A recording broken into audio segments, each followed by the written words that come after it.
स्वामी जी, आपका परिचय? ओशो नमन। स्वामी जी, मेरा नाम आशीष है। मैं ओशो सन्यासी हूँ। बस यही मेरा एक परिचय है। मैं सिर्फ एक सन्यासी हूँ। सन्यासी के सिवा कुछ। चलिए, अच्छा है। आप रहने वाले कहाँ के हैं? जी, मूल जन्म स्थान मेरा बनारस का है। बनारस में ही कई सालों से सन्यास का जीवन जी रहा हूँ मैं। सन्यासी के रूप में ही मेरा जीवन आगे का भी। तो स्वामी जी, कितने साल हो गए आपको संन्यास लिए? स्वामी जी, 3 साल से ज़्यादा हो गए मुझे सन्यास लिए हुए। संन्यास लिए। जी, कैसा अनुभव रहा संन्यास का? अति सुंदर, अति मनमोहक और आनंदमय। आनंद में? आनंद मतलब आपको लग रहा है कि संन्यास से पहले जो जीवन था उससे बेहतर जीवन है ये? बहुत ज़्यादा बेहतर जीवन है स्वामी जी। बहुत ज़्यादा बेहतर। थोड़ा सा भी कहें तो ये कहना एक कंजूसी होगी। बहुत ज़्यादा बेहतर जीवन है और बहुत आनंदमयी और अच्छा। सुकूनदायक जीवन। अच्छा, और ये बताइए, आपको शादी हुई है आपकी, नहीं हुई है? जी नहीं, शादी विवाह में आगे करने का कोई प्रोग्राम? जी नहीं, करने का भी कोई विचार नहीं है। बस ओशो के लिए समर्पण है पूरा जीवन। जो सदगुरु करवा दे मैं राजी। ध्यान का कोई अनुभव बताइए हमारे दर्शकों के लिए। बहुत अभी कल ध्यान दिवस था। जी, ध्यान दिवस का तो सरकारों ने पतीला लगा दिया, कोई प्रचार प्रसार नहीं हुआ, लेकिन आपको लगता है क्या कुछ ध्यान से प्राप्त होता है या कुछ आनंद आता है?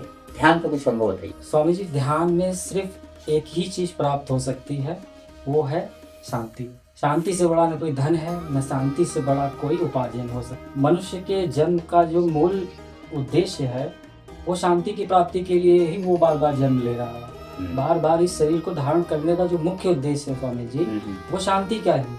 यदि एक बार शांति में मन की स्थापना हो गई तो इस जन्म और मरण के चक्र से भी मुक्ति मिल जाएगी। ये आवागमन से मुक्त हो जाएगा। इस आवागमन से ही मुक्ति मिल जाएगी। आनंद का भी अनुभव होता है क्या कुछ ध्यान से? आनंद आप स्वयं हो जाते हैं। पूरा आनंद ही हो जाते हैं। आप आनंद महसूस करने वाला जब तक मौजूद रहे स्वामी जी, तब तक आनंद नहीं। या वो मन की भ्रांति होगी या तो फिर कोई ऐसी मन की खुराफात होगी जिसमें कि वो आपको आपके मार्ग से भटका दे। ध्यान का अर्थ होता है कि आप स्वयं आनंद हो जाते हैं। आप स्वयं आनंदित होंगे और दूसरे में आनंद बांटेंगे। आपसे बटना शुरू हो जाएगा। आप बांटेंगे भी नहीं, स्वतः बटेगा वो अस्तित्व के द्वारा। मतलब ऐसे जैसे लोग कहते हैं कि गुरु आशीर्वाद देता नहीं, गुरु से आशीर्वाद बरसता है। ऐसे आनंद बरसेगा आपका। और जहाँ सन्यासी रहेगा वहां से फूल खिलेगा और महक बिखरेगी वहाँ। ये है आनंद। आनंद प्राप्त करना संभव नहीं है स्वामी जी, आनंद हो जाना। ये हैं बनारस के नवयुवक सन्यासी। एक कहावत हमने सुनी थी, जिस ओर जवानी जाती है उस ओर जमाना जाता है। तो ये जवान हैं और अध्यात्म की तरफ हैं। और मैंने कई बार पढ़ा है, सुना है कि जो भी बड़े सन्यासी हुए हैं सब जवानी में हुए हैं। चाहे गौतम बुद्ध हुए, चाहे विवेकानंद हुए, चाहे महावीर हुए। तो ये आशीष जी भी अपना जवानी दे रहे हैं सन्यास को।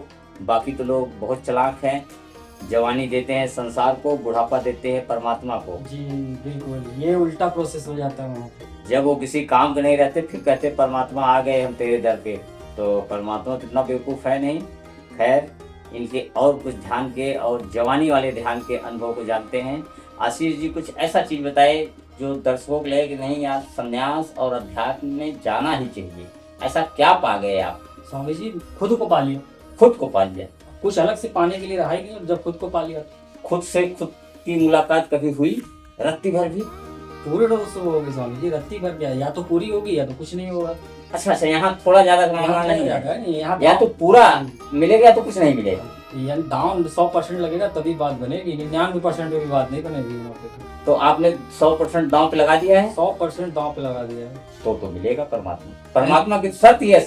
जी बिल्कुल, परमात्मा 100% लगा दिया। 100% लगाने वाला व्यक्ति ही उस परम स्थिति को प्राप्त कर सकता है जिसकी शिक्षा ओशो हमें देख करके गए हैं इस संसार से। ओशो पूरा पाना है तो पूरा दांव पे लगाना होगा, दूसरा कोई रास्ता नहीं है। ये आशीष जी का कहना है और मैं इनकी बातों से सहमत हूँ।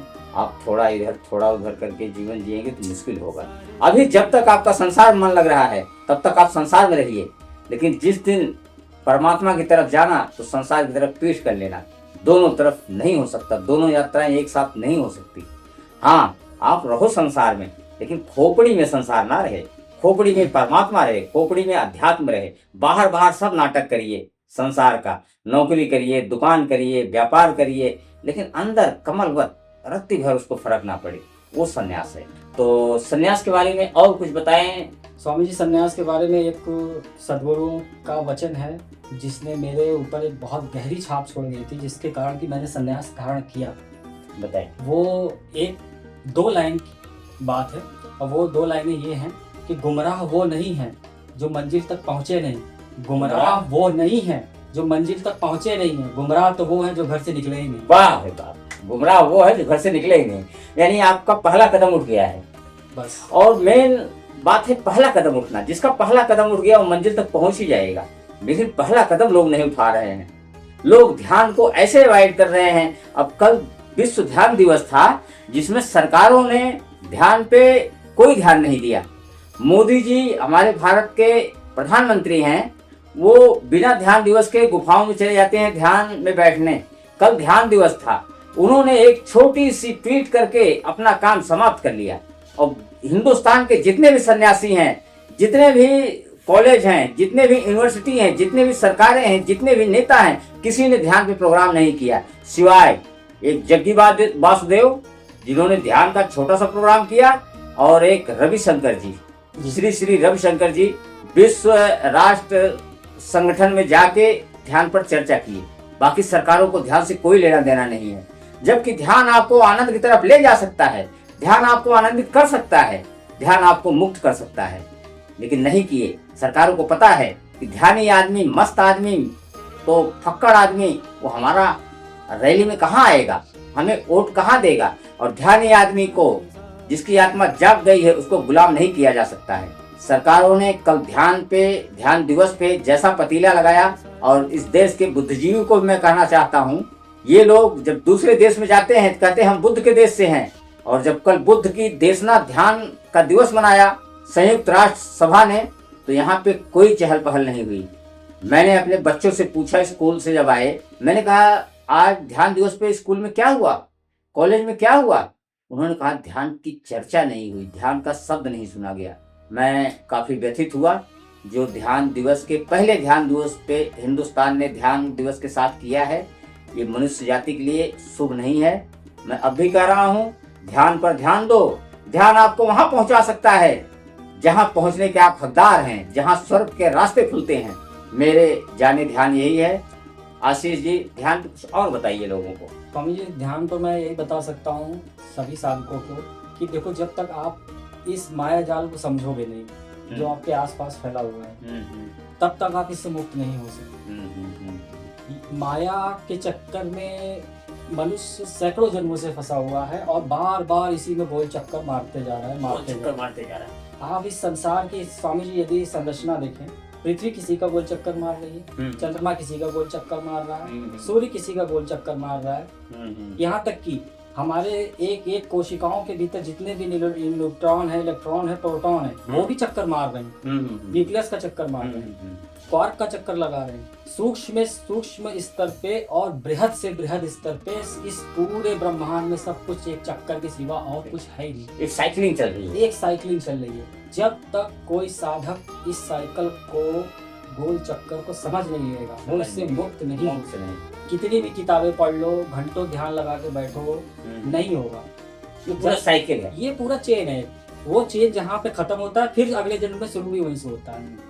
तो क्या आप अपने आप को जान जाने से, ध्यान के द्वारा, क्या आप आवागमन से मुक्त हो सकते हैं, ऐसा बताया गुरुओं ने, या आपका अनुभव कुछ है? बिल्कुल, गुरुओं ने ही हमें ये सब कुछ सिखाई है। ये बात सदगुरुओं के द्वारा ही तो हम लोग मार्ग प्रशस्त हुआ है, और उन्होंने पूरा विवरण दिया है। हमारे शास्त्र भरे पड़े हैं इस पूरे माया जाल को समझने के लिए, बशर्ते कोई समझाने वाला नहीं।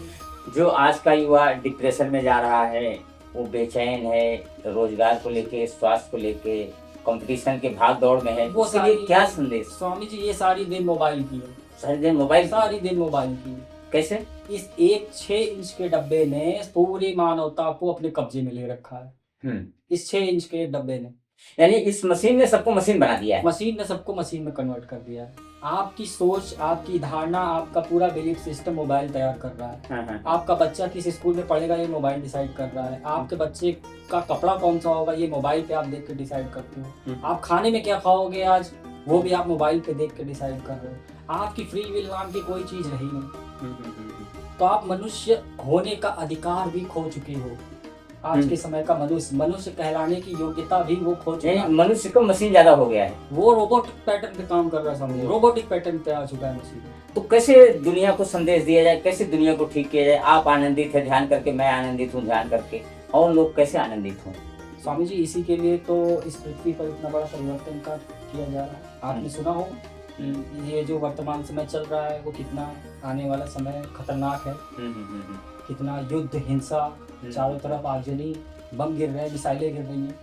ये क्या होगा? ये विनाश ही तो है। यानी मनुष्य गलत दिशा में जा रहा है।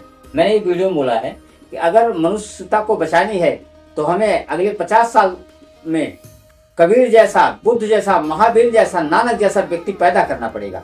और क्या इससे आप सहमत हैं? बिल्कुल सहमत है। बिना इनके मार्गदर्शन के कोई भी मनुष्य जाति ना आगे बढ़ी थी, ना राम के समय बढ़ी थी, ना कृष्ण के समय बढ़ी थी, और ना आज बढ़ सकती है।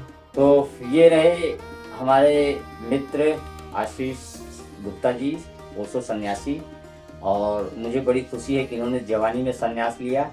और लोग सोचते हैं नहीं, जवानी का आनंद उधर ले लिया जाए और फिर संन्यास देखा जाएगा बुढ़ापा में। इनको पता नहीं कहाँ से सद्बुद्धि आई। मैं इनका स्वागत करता हूँ, धन्यवाद करता हूँ। और फिर मिलते हैं हम लोग फिर नेक्स्ट किसी वीडियो में, चर्चा करेंगे अध्यात्म पर विस्तृत। और अंत में आपके अंदर बैठे आत्मा रूपी परमात्मा को मैं प्रणाम करता हूँ। मेरे प्रणाम स्वीकार करें। धन्यवाद।